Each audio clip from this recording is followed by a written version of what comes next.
When people ask me what I did in the war, I tell them that I did the same thing we all did. We fought for what was right.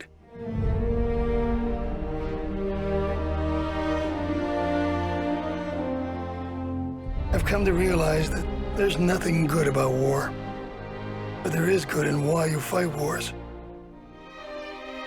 And we were all fighting for the same thing.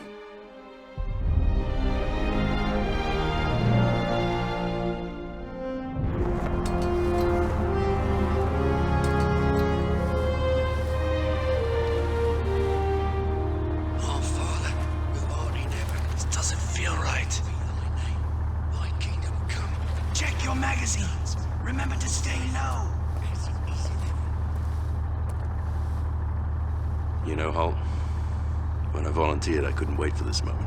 Now that it's here... Winslow's been monitoring the radio, sir. Looks like the stolen signals worked. The Jerrys still think we're one of their own. Incoming! Mr. Riley, get down! Help! All engines to full! All engines to full, aye, sir! Raise the flag, men! We'll ram it down their throats! 30 seconds to impact! Return fire! Fast up! Ready!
They called it the greatest raid ever. And the memories I have don't even seem real to me. I was the only American with them. I was an officer with the OSS. For my part, it began in the spring of 1942. Hitler's war machine was steamrolling over Europe, and years of punishing German attacks were finally taking its toll on Britain. Nazi U-boats continually patrolled the North Atlantic, tightening the noose around Britain's neck. Then word reached London that the Germans were sending the battleship Tirpitz. If that happened, the British coast would be vulnerable to attack, and what little defenses they had left would soon crumble. Since all previous attempts to sink the Tirpitz had failed, their target would now be the only dry dock in the area large enough to service her, in German-occupied Saint Nazaire, France. This was considered by many to be a suicide mission. But for the British, desperate times meant desperate measures, and things had never been more desperate.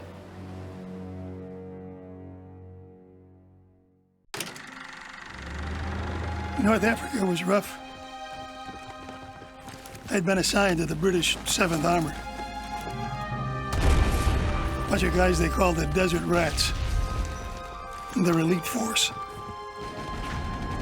And they'd do anything. The thing I remember most about them was how they relied on each other. They didn't want me there. But even they knew they could use All the help we could get. The Nazis were in North Africa. Mussolini's hold on Egypt was slipping, and Germany had its sights set on the Suez Canal. Hitler needed both situations dealt with, so he sent his best.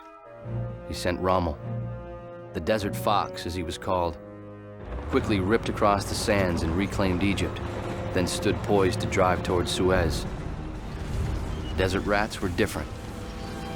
Their jury-rigged vehicles were kept moving on an unsteady supply of parts salvaged from the desert. Whatever they didn't have, they raided and took. For them, the word impossible didn't exist. Neither did fear or failure. Now, it seemed that fate and von Schrader were bringing us together.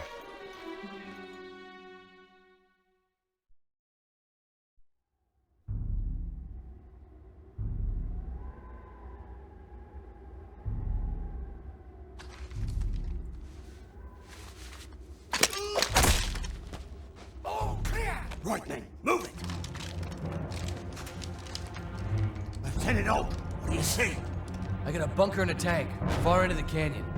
Well guarded. Can you see the way in? Yeah.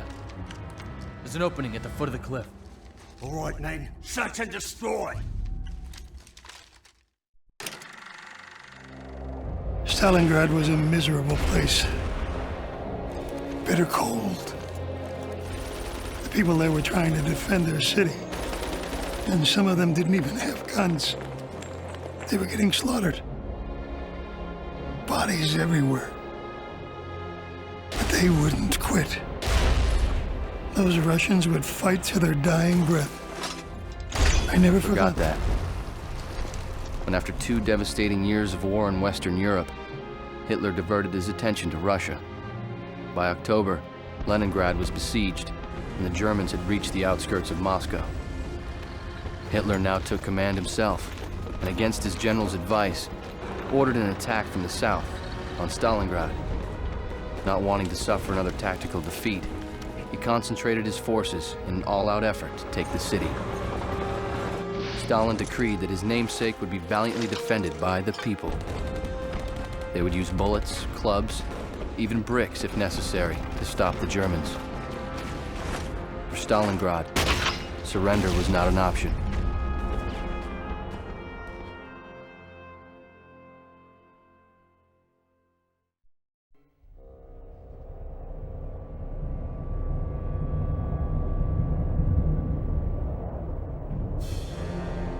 Look, there is that damn railgun.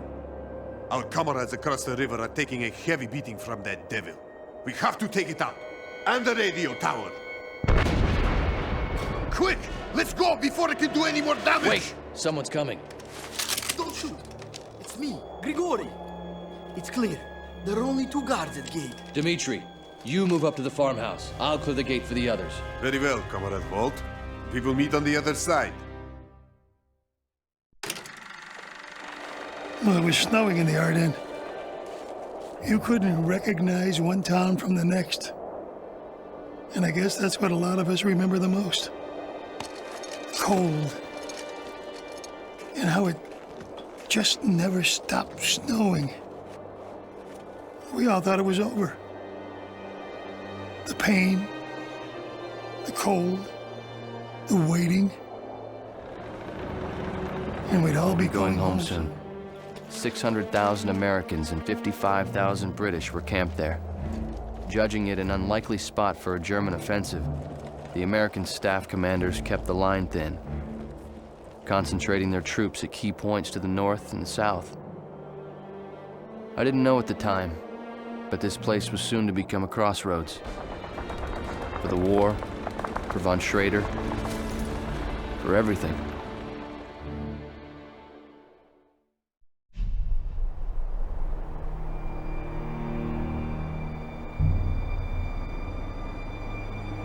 I don't like it. It's too quiet. Can't see nothing from here. Krauts are dug in too deep. That's it. We've got to get a man up there. Sir! You were due to pick up intel from the CP 20 minutes ago. I hope you're right about this. I hope I'm wrong, Sergeant. Okay, you heard the man. Crockett, you're up again. Call me lucky number 7. Watch my gear. What do you see? It's all clear. Get down!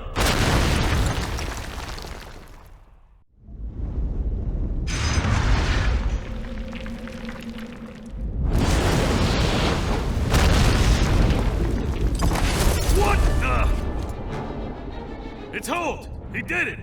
You men shoot any crowd as so much as twitches. Corporal Fielder, with me!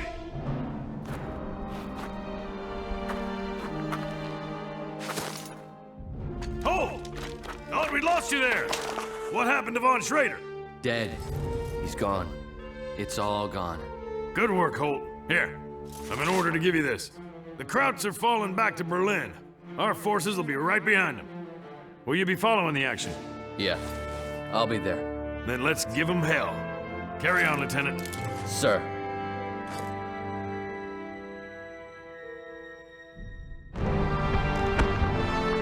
That was a long time ago.